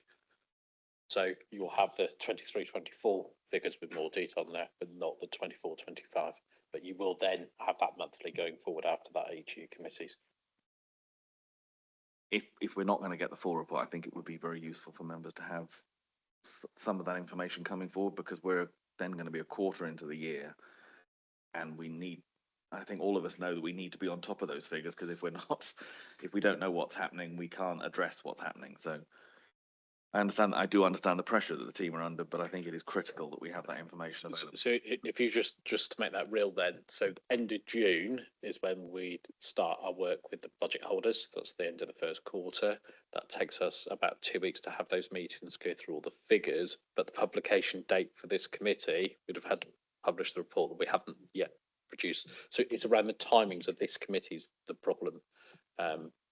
We did flag this last year to say, could we have a look at that, but it's very tight. It takes us about 3 weeks to get the reports sorted, done and produced, etc. Okay, again, without going into the detail, because I don't want to do it on the floor of the committee, but in terms of the dates of meetings, there was some fairly major discussions that went on to make sure we were in line with executive and not falling out of that. So if that hasn't got there, we need to work out how we change that going forward, because again, there's no point in us coming to these a month too late always. So that's something I think we need to be discussing outside of this meeting. Okay, members, if you're happy, then we move on to the next item, which is the productivity plan. And I think, is Miles who is presenting on this? Is it Alan? I'm happy to introduce, Chair. Okay. Thank you. Nicola Miles is online, who'll kind of just take us through the main aspects of the report. Just to say, part of this is to ensure that we comply with the government's requirement to submit a productivity plan. We have confirmed with government whether a productivity plan is still required. They have, the department has confirmed that they still require a submission from us. However, it's about how we use that submission, and we've been collaborating, and Nicola has been collaborating with a number of colleagues up and down the country to make sure that we utilise the document to best effect, setting out the work we have achieved, but also those key matters to raise. At that point, I'll hand over to Nicola to give us a quick canter through the purpose of the plan and what's in there so far. And just then, if you could, Chair, come back around the key substance of the debate we'd like to engage scrutiny in today. Lovely, thanks, Alan. As Alan has said, this was announced before the election was called. DLUC have confirmed that it's still a requirement. I was at a meeting recently with a representative from DLUC, and the feeling is that no matter what colour of government comes in July, that the barriers identified and the work taken so far would be of interest to whichever administration comes into the government. A brief overview. We've been asked as part of the finance settlement for 24-25 to produce these productivity plans. Government haven't set out a set format for them, but have advised 3 to 4 pages covering your current situation, the transformation plans you're envisaging, what you've carried out to date, and also the key barriers that authorities are coming across. We've, through various networks, collaborated on sort of the common themes of the barriers, and we'd like to talk to you this morning about those. The Appendix A to the paper you have in the pack is a draft of the structure of the plan we're putting together. Just to note that the page numbers are a rough estimate. Obviously, there is flexibility in that. It's not set in stone. There'll be some areas that are more prevalent than others. We have identified the move to unitary as being key to our current situation, our financial situation, so we're linking to the executive report on the financial crisis. We are looking at the transformation programme as a whole, so the staffing, the funding panels. We have identified people and place transformations, so we have adult social care, the Homes and Horizons work is highlighted in there. The Transform Family app is highlighted in there as a good use towards technology and data, which the government did ask us to highlight how we are using technology and data to sort of progress in our transformation and our productivity and efficiency. We have a list of barriers which Alan's going to run through with you. So the ask of scrutiny is to have a look at the productivity plan as it is. It's planned to go to executive on the 15th of July, and we have a requirement to publish by the 19th of July and submit to DLUC. So if that's a brief overview, I will hand back to Alan, and thank you for your time. Thank you, Chair, through you. So one of the key aspects of this document, a lot of the front end of what's been described are the things that we are doing, and we need to be really clear on the ask. And the intention today was to use the knowledge and experience of scrutiny over the last 15, 16 months of those key issues that you've observed, and to confirm whether there are any other matters you wish us to raise or you believe should be raised with the government post-election. You'll appreciate we're treading incredibly carefully in a pre-election period. So rather than publish a list of those matters, it's important that we raise the issues that, for example, have been raised by the County Council Network and the LGA as those key themes, and whether there are matters that you believe are of a Somerset specific nature that need to be included. So just to run you through the top 6 areas that have been identified from the sector, just to give you a place to locate this. And it almost follows Jason's excellent presentation on outturn and some of the risks that have been identified. Top of that list is local government finance and the long-term sustainability and fair funding for local government. I think as a unitary council, we have been incredibly clear on the need and extent of that particular issue, and making sure that we have highlighted those points. Adult social care reform is the next on the list, and the need to understand how that is funded, making sure it is sustainable, and we're dealing with a fair and robust market. Children's services and education, and it's a straight request from both the CCN and the LGA around additional funding to reform children's services and support the reform of that, but also supporting SEND, special educational needs and disabilities. Devolution and levelling up and local growth. We have been through many discussions through various committees over the last 15, 16 months around the inflexibility of government funding and the need for clarity on how that's going to be delivered. And I think I've even heard members of executive and of scrutiny discuss and describe the beauty parade that's often required in order to secure government funding and how that can be rationalised and considered. Next on the list is around housing, infrastructure and transport, and the need for legislative informed and those strategic investments in order to bring forward key sites and key activities to support economic growth in key areas like Somerset and other parts of the country.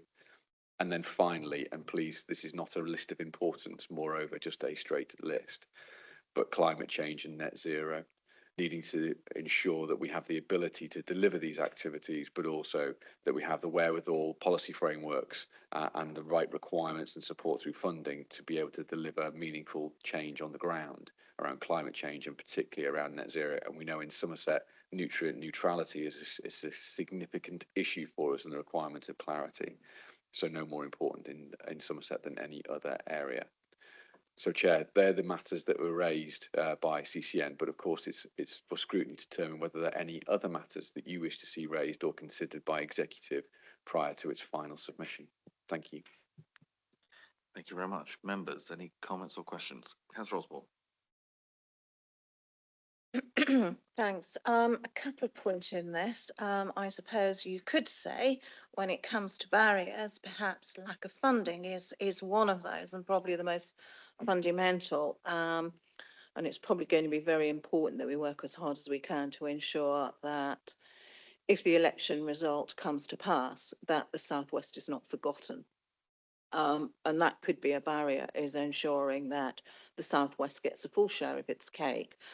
There's nothing really in here in terms of how are we going to measure success? How are we going to know that we've achieved the goals of the plans? Are the existing KPIs we have that we use for our own performance monitoring, are they fit for purpose and will they enable us to meet that need? That's my second question. And my third one is, how and when is this expert panel going to feed back to authorities on its productivity plans? And what happens if this expert panel feels that productivity plans fall short? Are there going to be any consequences for this authority if that was the case? I'm sure we won't, because we're doing a lot of things already that they're asking for, so I doubt that we would, but I think it would be useful to know, having done all this work, when we're going to get feedback on it, and also support, because you can't always do things on your own.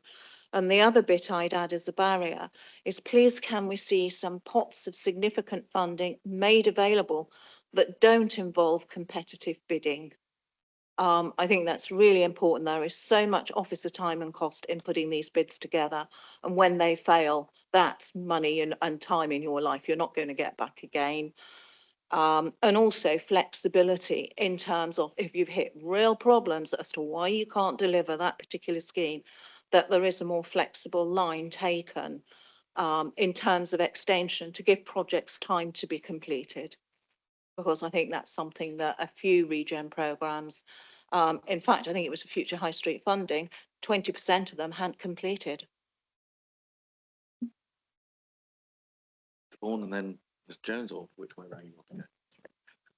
But mine's a minor point, just picking up Councillor Osborne's point around some of the barriers and the competitive funding bids and things like that. So that's an area government could easily change some things, regardless of the colour of government, that would just improve productivity in local government quite easily. Between myself and Nicola, we sign off over 200 grants for this council. If you add up the officer time filling them in, some of them we have to do on quarterly basis, some of the monthly basis, some of the bigger ones, they're easy, they just sign off. It's the smaller ones that cause the real problem. So our colleagues in Essex have had Treasury in the last few weeks and taken them out and actually shown them all the types of grants. They did not realise the number of grants that some of their colleagues in other government departments are asking us to do. So I think that's a real fruitful area, but we might actually get something out of this. I think also, Nicola Marge, you put your hand up online. Yeah, it's just to cover the point about KPIs and performance. It does talk about that within the plan itself, and there is a requirement to say how we'll monitor them. We're also looking at a larger piece of work to refresh our performance management framework and make it more effective for the organisation. And as part of that, we're moving on from having an interim performance report to setting in stone those measures that need reporting to show our effectiveness and productivity and transformation. So just to reassure you that piece of work is also taking place. Thank you, Ms. Jones. Thank you, Chair. So I'll take the middle one around feedback. Jason started at the barriers and some of the issues there, and Nicola's covered off the performance report and the fact that we're still running that interim report, but that will be reflected and changed, but as will the risks associated with that. And my apologies, Chair and Committee, I'm afraid this is a terrible answer. We don't know how we're going to get that feedback. The questions we have asked are unclear in terms of the response. However, it's still clear that we need to submit it. So we are still required to submit, but it is unclear how it's going to be managed and how the response is there. My advice to executive will be that it is incredibly important that we do submit this despite that lack of clarity. And the critical part of the document, in our opinion as a team, is that back page around the barriers. We are confident that we have a number of activities already in train associated with the front end of it. However, by having that clear view of those matters that we believe any government should be addressing on behalf of local government in Somerset, that's the critical part that we want to get right as part of that process. How ministers and officials deal with the front end of the report is theirs to determine, but it's a critical part of the suite of measures we'll have to prepare. But the key page for me is that back page. Thank you very much. Councillor Seep. Thank you, Chairman. I'm just keen that in responding, the council only ask for things that can be had. Clearly, the fundamental here is that central government has centralised the collection of money and is centralising the control of projects down to a fine level of granularity. And at the end of the day, anyone holding the responsibility for public funds, a decision maker, will require the person who wants to draw on those funds to produce a business case. And there is inevitably competition between multiple business cases for a pot that's not big enough to do everyone. So I think we just have to be a bit careful what we ask for. I think it's very much worth highlighting that, you know, one of the difficulties that the government has created is this very, very centralised, detailed control, which includes throttling the ability of local authorities to take on locally funded initiatives, which I think most people would agree a sense of place and, for example, investment to try and improve the immediately local economy is something you can easily defend to a taxpayer that's paying a local tax. So it seems to me that, you know, there is a fundamental here, and the competition element and bidding for cash is an inevitable part of having so many small pots held centrally, and that's the fundamental problem. Back in the 70s, I know ministers tended to have large discretionary pots and respond to business cases as they arose, rather than being very clearly trying to drive a particular single something. Do you want to comment? I think noted, Chair. I think the key issue is ensuring that we articulate that incredibly carefully as part of those barriers and be able to articulate precisely the issues that are being raised by Councillor Seeb in terms of the inflexibility, the need to kind of think around how that's done. I think we've already heard around some of the issues around flexibility and Jason's kind of description of some of the issues that creates. I think for us, it's about being really clear and utilising some of the feedback from others. We don't want this to sound as if it's just a Somerset gripe. Moreover, using a Somerset example that feeds into some of the more broad issues that the sector's raising. So the strategy, if you like, or the format of the productivity plan is to say, this is what the sector is raising. We endorse that, and these are the reasons. And I think Councillor Seeb should very eloquently set out some of those issues we need to include within the document about some of that inflexibility it creates, and the centralisation point is particularly an issue which all parts of the country are raising in terms of that lack of ability to really influence how it's spent and use that in the right way. Councillor Seeb. Yes, Chairman. I had a second question, which was around the original questions that came into us. One of the bullets in the early part of the original letter from the Minister was, what changes have you made to improve services? And what effects have you had? I think that we need to be quite clear that, you know, we have been in a situation where we are improving service efficiency, but reducing service scope as a result of paucity of funding. And equally, I think some of the benchmarking which I've seen over the last 2 years justifies that the head be held fairly high on that. You know, we started in a reasonably good position on adult and children's, the cost per individual. We haven't been in control of some of the inflationary factors, but the response to the by the service to that situation, you know, the service provision, if you like, the level of delivery may well appear to have gone down, but actually it's a lot more targeted and it's a lot more efficient.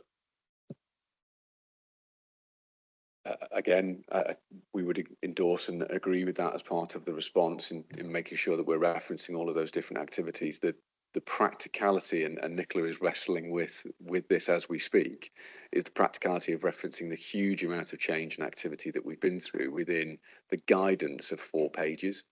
And the difficulty in doing that. So the techniques that we're using are kind of linking some of the work that we're doing. But as we go through that process, that is also helpful in the sense that it shows some of the evidence that's there. So My Life, My Future, Home to Horizons, the transformation plan that we set out from December onwards in some of the work that we are doing, the LGR work that's been done, the work that's been done to kind of set that balanced budget as well as part of that, and that financial strategy that's been put in place as well are all part of those kind of narrative. I think the difficulty is how do you fit it within that format that's there. Councillor Sieb, and then Councillor Lakeshaw. If I could be cheeky and ask for a third bite of the cherry. Is it your intent to reference the work before LGR? Because we went into LGR in a very different circumstance from that when the initial conversations around LGR started many years ago, or rather the working together. 2 of the councils had actually had fairly radical transformation programs and had already been through a first iteration. LGR created a second iteration. We're now in a third iteration. And actually, I think the point is there's a law of diminishing returns that needs to be told.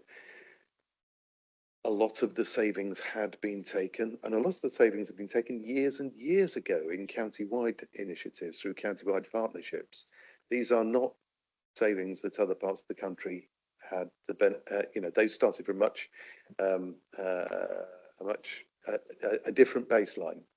I think we really need to be pointing out, yes, Minister, thank you for another letter. We've been at this some time. There's a history here.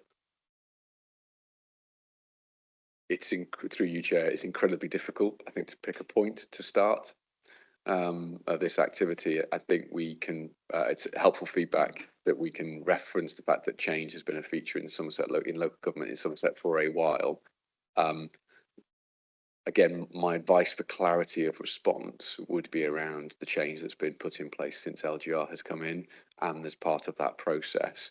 But we can certainly include a reference to the fact that change has been part of the DNA of Somerset local government for some time.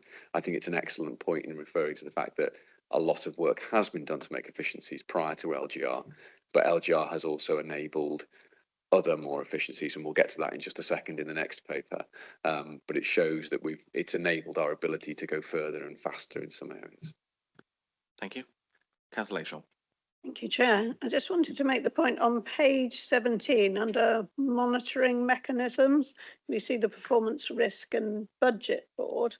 I just wanted to make sure, and apologies, Nicola, if I've mentioned this before, that we ensure we cover how we use internal audit as well as the risk registers to drive improvement, because I think we do on occasion have a bit of a gap between where internal audit works and the understanding of executive of what internal audit find. And I think that is an area where we can better improve. I just wanted to make sure that that's included, please. Miles, do you want to comment on that? Yeah, just I think that might also be an opportunity to highlight the digital work because of moving the risk logs and internal audit actions onto IdeaGen as part of the performance work. So thanks, Liz. Councillor Chilcott.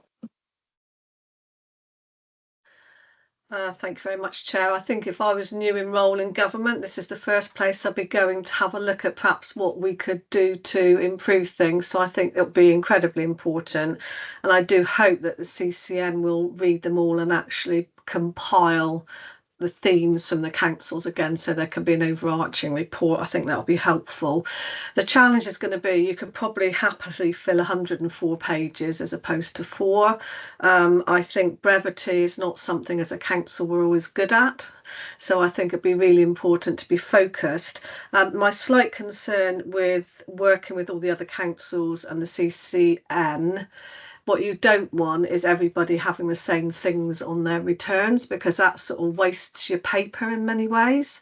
So I think I would try and avoid repeating what every other council say and try and get across, I suppose, the aspiration of Somerset and what we would like to see. And I think the other thing within it is that retention of more funding locally, I think, is key moving forward, and also pointing out very clearly the differentials in council tax raised.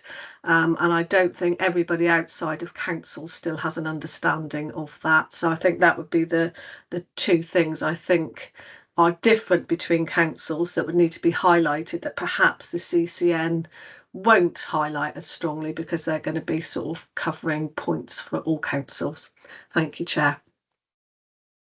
Thank you. Through you, Chair, I think Councillor Chilcott's raised a fair challenge of making sure that there is an element of, or a significant element of local Somerset flavour to this, and being really clear what this means. I think it's also about being able to identify what the specific issue is in Somerset that we need help and support or flexibility to address. So I think it's a fair challenge that we'll need to make sure as we're drafting that response, we take account of that point, so it doesn't just look like another, but it looks like Somerset. Thank you. Chair, can I just raise a final point? I was sort of surprised that we weren't having something more completed before us. I'm aware the letter came out to Chief Exec 2 months ago. We're talking 4 pages here. I sort of would have expected at this stage, if you're going to put anything through the democratic process, to have had something a bit more formed that Scrutiny perhaps could have more fully commented on. Thanks, Chair.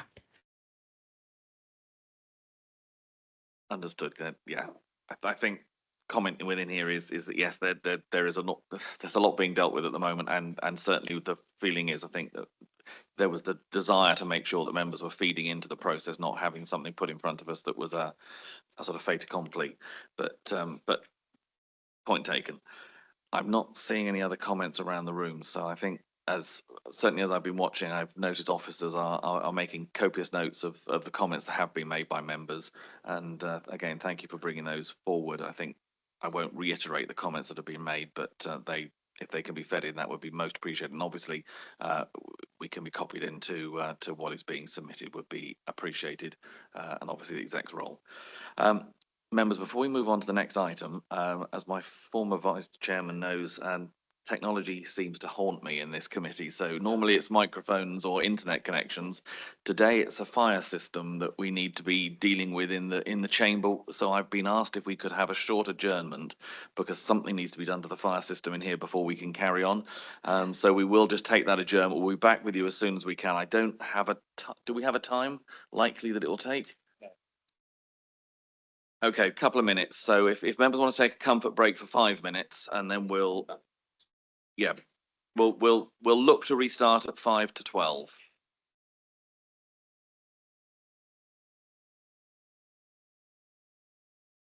Right, members, if we can come back to order, we'll make us carry on to the next item, which is item 7 on our agenda, the LGR benefits update.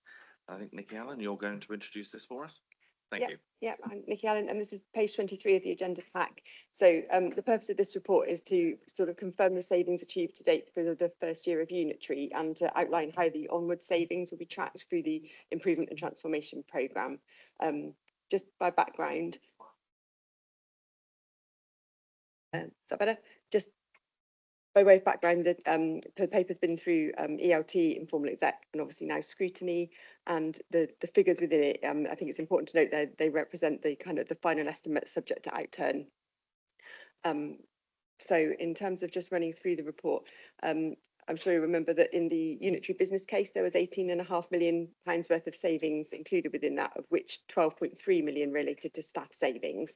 So there's obviously been some savings achieved throughout the first year, but that leaves us a sum of around 9 million staff savings, which is now in addition to the workforce savings target as part of the improvement and transformation programme. This is just kind of helping to almost sort of draw a line under the LGR savings and show that they're moving, sort of transitioning into that improvement and transformation programme, so that we can be making sure that we're tracking all of the savings properly. There were also in the report other efficiency savings were made, sort of, for example, IT, sort of financial and non-financial savings. And you'll see that further LGR enabled savings were also identified throughout the 24-25 MTFP. So that gives us a total maximum potential of sort of 20.9 million if we realise all the savings that we've got left to do. And it's just explaining that those savings will now be tracked through as part of that improvement and transformation programme. So we'll be using that same robust approach to benefits tracking, and that approach was audited last year and deemed suitable for use. So we'll be carrying that forward, and it's just making sure that we're recognising we're kind of ending off that LGR monitoring of the benefits realisation of unitary and moving that over into the improvement and transformation programme, and the figures that are related to doing so. Happy for questions. Thank you very much. Members, any comments or questions, please?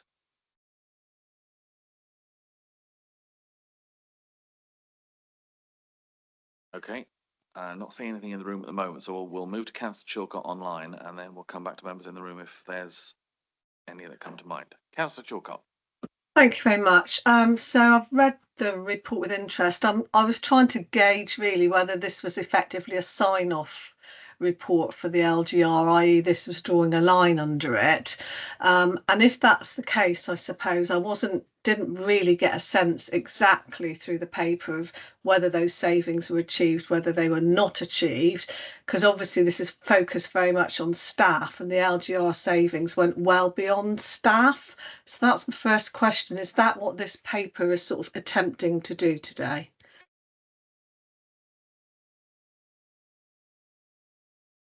Just in answer to that through you, Chair, essentially, yes, to be able to kind of draw a line under the position around what has been achieved through LGR, setting those matters out. It is incredibly complex, as Nikki's alluded to as part of the intro, to kind of manage the LGR savings as well as the wider transformation plan savings as well. So the intention is to draw a line and then be able to kind of report this as part of the benefits tracking to members around just one version of the truth around what we've saved as part of the wider transformation plan. There's reference to the fact that we need to ensure that the staff savings that haven't yet been delivered are captured as part of the overall transformation plan. So we know that we need to save circa £40 million from the staff pay bill. That target goes up to 49 million as a result of the LGR savings that haven't yet been completed, and also the additional savings that are there. And in fairness, Jason and his team have been very clear in their feedback as part of that to make sure that we are tracking the MTFP delivery as well as the LGR savings as part of this. Thank you. So if I can follow on from that, I don't get a clear sense from this paper of whether LGR has been delivered or whether it's not been delivered, and if not, why not? I think when people are looking back at what was a huge modal shift for Somerset and the way that we locally govern, I don't think for me this paper will give us that story. I'll just leave it there. Through you, Chair, the challenge, thank you, Councillor Chilcott, is really welcome. The reason we want to bring this report to scrutiny prior to its formal approval is to make sure that we are kind of making sure that it is clear, that it sets those issues out, but also the opportunity to, again, scrutinise the content of it and give us the opportunity to reshape it prior to that effective final sign-off through executive and ultimately submission to government. In terms of its timing, this is effectively after year one. So have we delivered all of the LGR savings? No. Because we are still through that first year of transition. Around the number, I'm sure Nikki can confirm what number has been delivered in just a second. But what we're saying here is we have delivered a number of savings as part of year one. We've delivered a number of non-cash benefits, and we can see a pathway towards delivery of up to, and I think the number was 20.9 million. But of course, all of that, particularly the future savings, are then wound up into the wider transformation plan and the work that we need to do there. So it is complex, but again, the challenge around the clarity of the paper is really welcome because we can make sure it's refined prior to that final sign-off. Nikki, do you want to cover the amount that's been delivered? Yeah, so under section 5.4, which is page 28 of the report, there's a table that outlines that I think for the first year, so 23-24 of unitary, the total achieved, if you take into account the staffing savings that were due in year one, were 1.3 million. We've achieved 687,000 plus once-off measures, which of course now need to be made permanent. But if you take that, then you can say that the total achieved for year one was 6.7 million. And then obviously we've got the remainder to still deliver alongside some overachievements, which brings our potential maximum to 20.9, but that's all work to be done on top of that 6.7. Chilcott. Thank you. And I suppose for me, it's those sort of soft advantages as well. I know residents find it easier. They have one place to go to as opposed to being bounced around councils, for example. I think it's a lot probably broader and wider than the report, which is understandably sort of focused on financial and figures.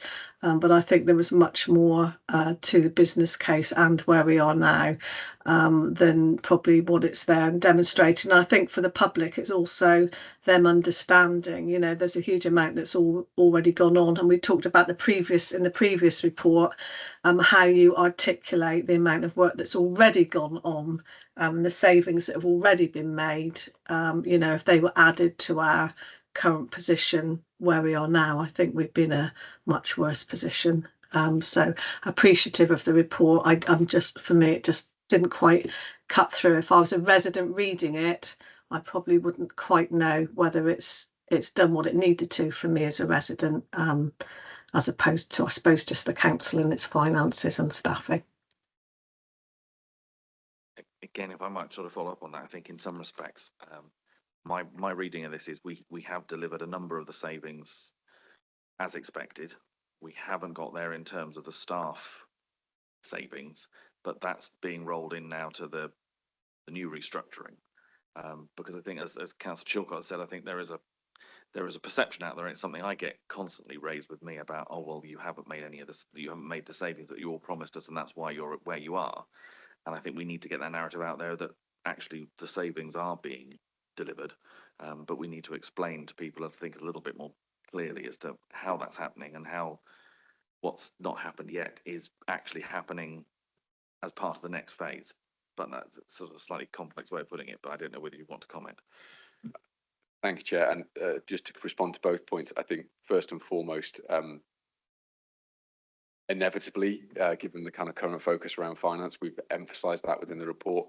Again, really helpful kind of feedback from Councillor Chilcott and Scrutiny if the wider points endorsed, which is we do need to emphasise some of the wider benefits that we've achieved. So that single contact number, and there is a very limited list set out in 7.2 in the report.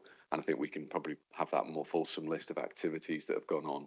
But in addition to that, there are other things that are coming forward so that these are the things that were dealt with almost as day one. Actually, there's a wider benefit that's now kind of coming through. So we can certainly include more references to that. So that's a helpful challenge. I think as well, to your point, we can probably rewrite elements of this to be really clear around it's not about non-delivery, the reasons why we're having to go through a transformation programme of the scope and scale that we are, moreover the wider financial challenges. And I think probably the report needs to introduce that in a slightly more different way. But again, it's very difficult to kind of craft all of those different things without having the feedback and engagement from Scrutiny. So again, thank you for the feedback.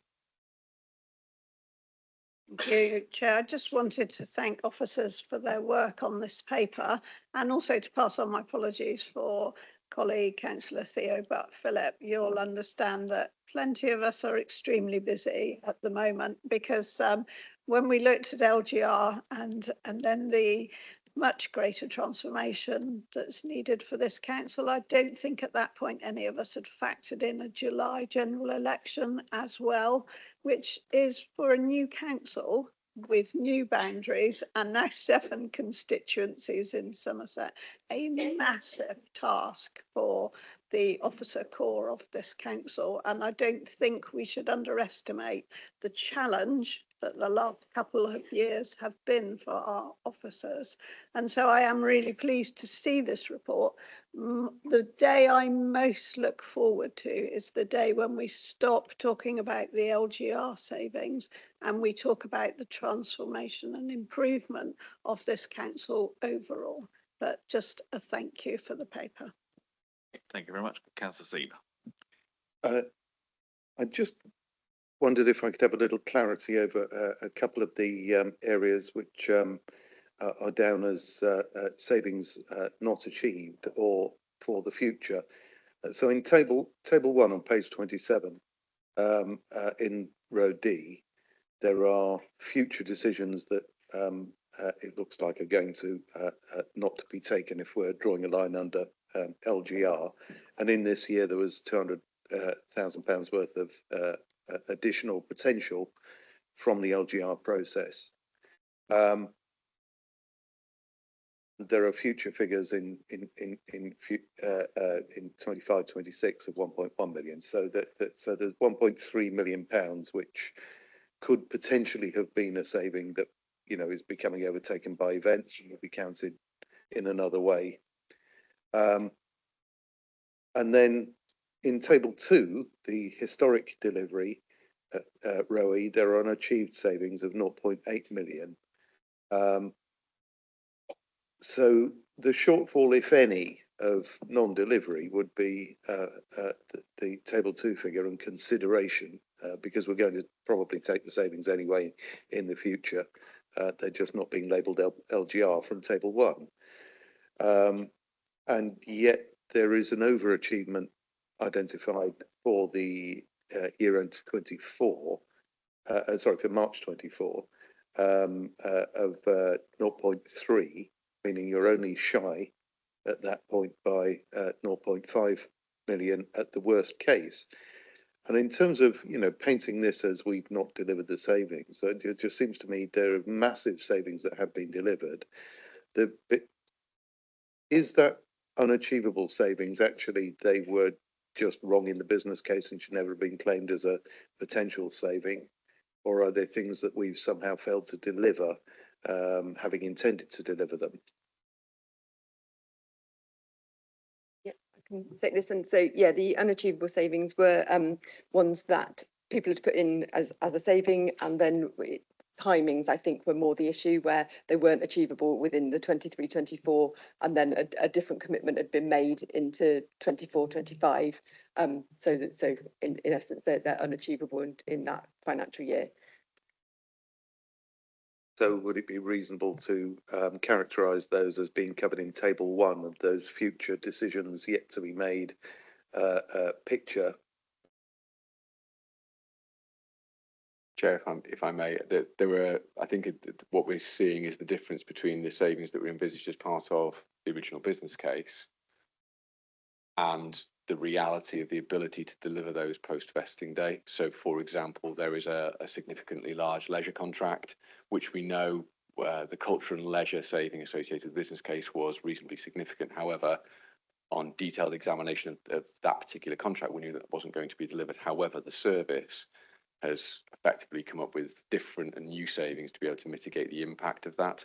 It's about the fact that I think the difference between the theory of what was identified within the business case for delivery and the actual ability to realise that within the timescale that's set out. So there are a number of differences there. The challenge is always finding those sort of substitute savings as part of the process. And that's why we're trying to detail it. The difficulty is, I think, 3 processes. One's medium-term financial planning associated with savings and the savings that are identified as part of the annual setting of the budget. The LGR savings as a theoretical proposal that's there, and seeing what the opportunity is. And that was based upon the opportunity that others have seen through unitarisation and the ability to see those things. They were tested, of course, but with limited information at that particular point in time. And then, of course, you've got the improvement and transformation plan, which kind of overlays all of that now. So hence why I think it's really important this report is right and clear, so that we can draw a line on the LGR element and then move seamlessly into the improvement and transformation plan. Thank you, Chairman. I think that was the, I have every sympathy with you with trying to actually report specific benefits when both the target and your platform are moving.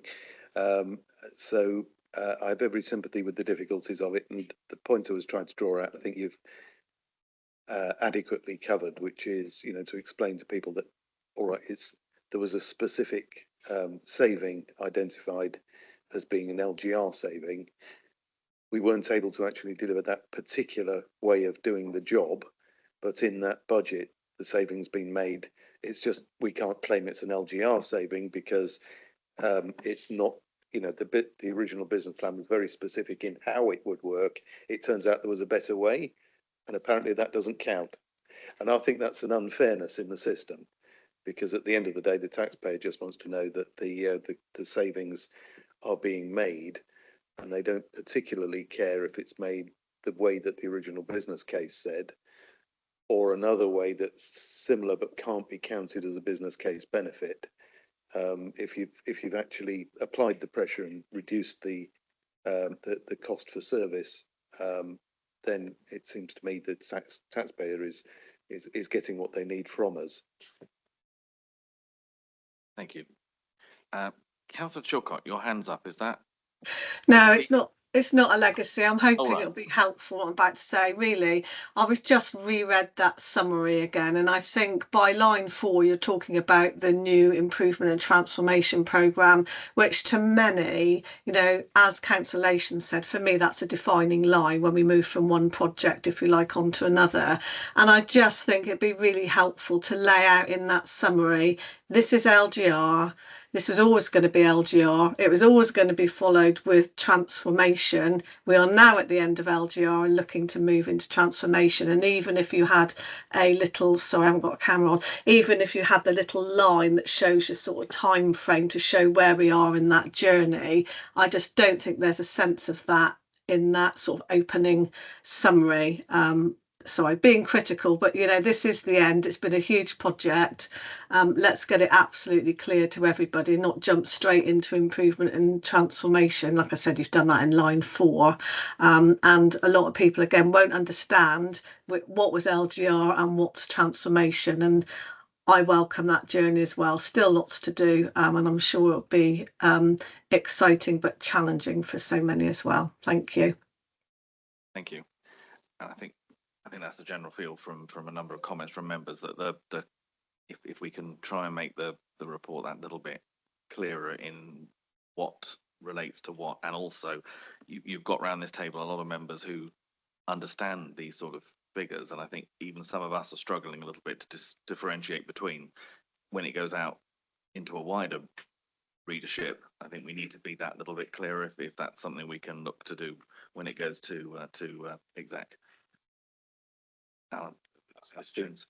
Again, through you, Chair, I think that's the benefit of bringing this paper here. We know that we've got some refinement to do in terms of the numbers. I think the challenge we've had in terms of the wider benefits as well, thinking around the non-cash, what we would call non-cash benefit, is critical.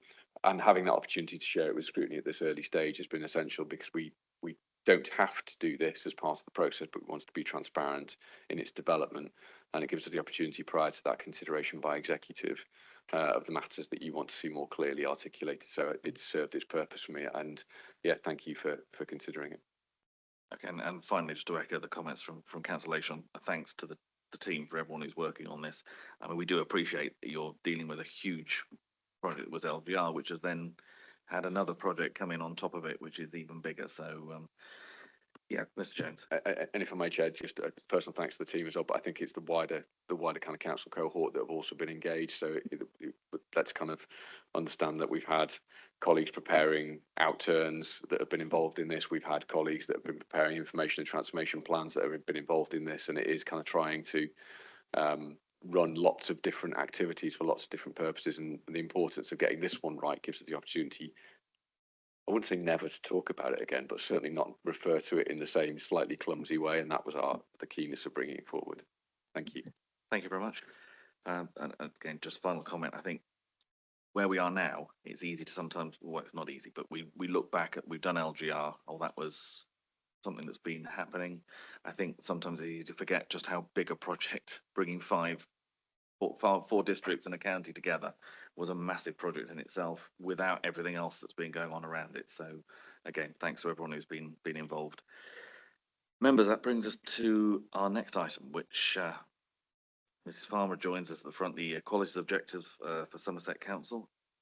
Mrs. Farmer, if you'd like to introduce this, please. Yeah, good morning, members. This is really just a bit of an information paper for you in some respects. The background to it is the council went through an LGA Equality Framework for Local Government Peer Challenge last October. And as part of the sort of session they had a session with the chairs of the scrutiny committees. And there was a concern about ensuring that scrutiny and equality met really in some respects. So this paper really is just to highlight the need for scrutiny to have due regard to equalities in the decision-making process. It's a phrase you've probably heard a number of times. Certainly we emphasised it through the recent savings that we went through the MTFP. The intention is very much to ensure that, and obviously you'll see some of you'll see equality impact assessments come through as the new template starts being used as well. But the responsibility really for you as a committee is to ensure that you do have due regard to what they call the public sector equality duties under the Act, and that's to eliminate discrimination, harassment, victimisation, and any other conduct, advance equality of opportunity, and foster good relations. So when you are looking at papers, and you'll have a diverse range of papers no doubt on your agenda, that you do take into consideration the implications and you actually look to see what the equality impact assessment says about in order to make your decision. Now, whether you scrutinise that before executive or after executive is part of it, but just to make sure that really, and just to emphasise the need to ensure that scrutiny and equalities do align and come up and have that need to due regard in that process. I think the paper is relatively short. We were intending to do some training after the meeting, but having gone to community scrutiny last week, it didn't quite pan out as we expected. So we're having a bit of a rethink about that. But members will have some support, and Tom and certainly I in the interim will be available if you need any help. But we will look to see how we can support scrutiny around this particular area in due course. But happy to take any questions. Thank you very much. Members, any comments or questions, please? I'm not seeing any in the room. I have got a hand up online. Councillor Shawcott. Yeah, super quick point, really. I just wonder whether that responsibility should actually head every meeting agenda we have in this council, actually, whether it should be a standing point at the sort of the cover, if you like, for the agenda.